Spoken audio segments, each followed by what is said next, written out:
stories. Well, it's really one story, one good story. We have one solid story. This is something that happened a week ago Friday. There was a commotion in the house. Good story. You want to stay tuned for that. The filler story is I'm doing a crossword puzzle and I'm mostly done.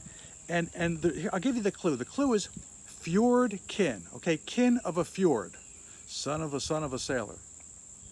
Now, I don't know what a fjord is. It's a word that doesn't come up in conversations much. I don't believe we have any fjords around here. When I see the word fjord, I think of two things. I think of Norway, because I think there are fjords in Norway, whatever they are. I also think of icebergs. I think it has to do something with cold water, icebergs. The beauty about crosswords, of course, is that you don't have to know all the answers, because if you can get some of the letters around there, maybe you can figure out. Did I give you the letters? There are 3 letters in the fjord kin, and I'll give you what I had. I had the first and third letters. It's R something A. Okay, have you solved the riddle? Now, I guess the middle letter could be an H, like Rhode Island or road, but it's probably a vowel to a word that I've never learned before. I've never heard. And I'll give you a second if you want to figure it out. No, did you get it? The correct answer is R-A. Now, I'm not sure of the pronunciation. I guess it's either Ria or Raya. Whoa, when my baby smiles at me, I go to Ria Perlman. She played a waitress. She was Carla on Cheers. She married Danny DeVito. He had his own sitcom, right? Remember, he was on Taxi. He played Louis De Palma. So I didn't get it, and that's fine. It's okay. Sometimes you don't get it. I learned a new word. I had a few guesses. My best guesses, though, were more than 3 letters, so I knew they weren't right. My best guesses, I had Dodge, Chrysler, and Chevy.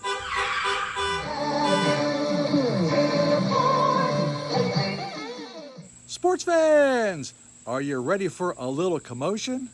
A little behind-the-scenes fun. So the story you're about to see, I think it came out well, with one exception, and the issue is the opening few seconds. For some reason, I start the story and I have no energy.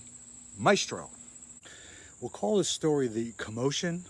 So what we're going to do is we're going to remedy that. I'm just going to redo the opening few seconds, but I'm going to infuse a little more energy. I'm going to give an extra pep in my step, a little boost in my caboose, a little push for the tush. It's the best, short notice, the best I can come up with. We're going to dip to black and we're going to start again, Maestro. This is the commotion. I'm downstairs, I'm reading the paper, I'm at my usual perch in front of the bay window, and upstairs I hear a commotion, which is not unusual if you have a cat, because sometimes, they run around or they knock over things, they get into things. So eventually I make my way upstairs and I'm looking over at the window, the blinds are down, and one of the slats of the blinds, it's off. A second one eventually fell later on, but I just see one, and the one slat that fell off, I'm not as concerned because before it was bent a little bit.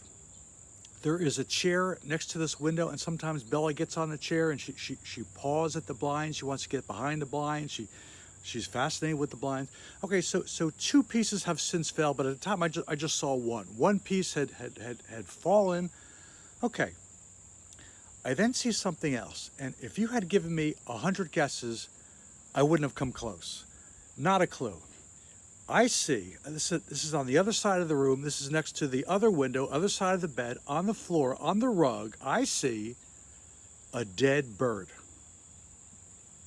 Now we talk about things we know, things we don't know. Under things we know, if somehow a bird got into my house, eventually we would have a dead bird. Okay, I see how Bella is. Bella is an indoor cat, and she sees the birds at the bird feeder through the window, and she can't get at them. But sometimes, same things with the chipmunks. If she can get at them, she's going to get to it. So under things we know, if there's ever a bird in my house, we're going to soon have a dead bird. Under things we don't know, how did a bird get into my house? Am I lying there on my bedroom floor? Now, I have had a whole host of other critters inside the house before. Flies and mosquitoes are very common. Bella loves the flies. She loves chasing them, jumping after the flies. Crickets, grasshoppers, yes. And of course, the occasional mouse. I have had birds inside the garage. Once or twice I've had the doors open and a bird will fly in. You want to chase them out before you shut the garage doors. But a bird inside the house, never. Do I have a hole in the wall? And I don't say that glibly, because years ago I would hear things. Well, of course I hear things. I would hear things in the walls in the attic. I would hear what sounds like critters scampering up the wall. Critters. I'd be in my room upstairs. I'd be in the shower, and I could hear overhead in the attic like critters running. Where do they come from? I hear these things. And I had a tree in the far corner of the house, and I had a tree, it was dead, and I took out most of the tree. And what was revealed was, once the tree was gone, there was a hole. There was a hole in part of the wood, and that the critters, I'm assuming the squirrels, would climb up this tree, and they got into this hole, and they got into my house. They got into my attic and running through the walls. I have since taken care of that, and I no longer hear the critters, but certainly it's possible. That hole is gone, but there's now a dead bird. Okay, so my question at this point is, if there's a dead bird in your room, what would you do with it? Where would you put it? Once again, I head down to the garage for the implements of destruction. I get the tennis rackets, and incidentally, I have used my tennis rackets more in the last 2 months to deal with critters inside and outside of the house than I've used in the last 2 decades to actually play tennis. I'm not going to take the bird and flush it like we did the mouse. The bird is actually bigger than the mouse. I don't want to put it in the garbage, because the garbage won't be taken for a couple days. I don't want a dead bird just sitting in my garbage. I'm not going to throw it in the sink. What I decide to do is I drop it in the old compost bin, because why not? I take the tennis rackets and we deal with the bird. Now, how did the bird get in here? So in the summer, all the lights would shine. There were people laughing, little Bruce lyrics. In the summer, I tend to keep the upstairs blinds down, because the upstairs is hot in the summer, and so to cool down, I keep the blinds down. But early September, we had a couple of cooler days, so there were a couple times I'd open the windows, I'd crack them a few inches to let the cool air in, a little ventilation, circulation. And so the blinds are down, and I go over to this one window, the one with the piece broken off, the second 2 pieces broken off, and I pick up the blinds, and the lower sash, the lower window is down where it should be, and the upper sash, the upper window, it's down a few inches. So that at one time when I'd opened the window earlier this month, the bottom one came down, and because the blinds closed, I didn't do a good job of checking, and so mystery solved. Now, a word about images. When you tell a story, if you're talking about something, it's nice to have an image to illustrate what you're talking about. In the tree story, at one point in the tree story, trying to take the tree down, there was an image I talked about, because it was a good image, but I didn't take, and because the tree was still there, and I had the wedge. I'm looking at it, I can see the wedge sitting. I hadn't figured out how I'm going to get the tree down, so I didn't know I had a story yet, so I didn't take that picture, which would have been a good picture. The mouse, remember the mouse story?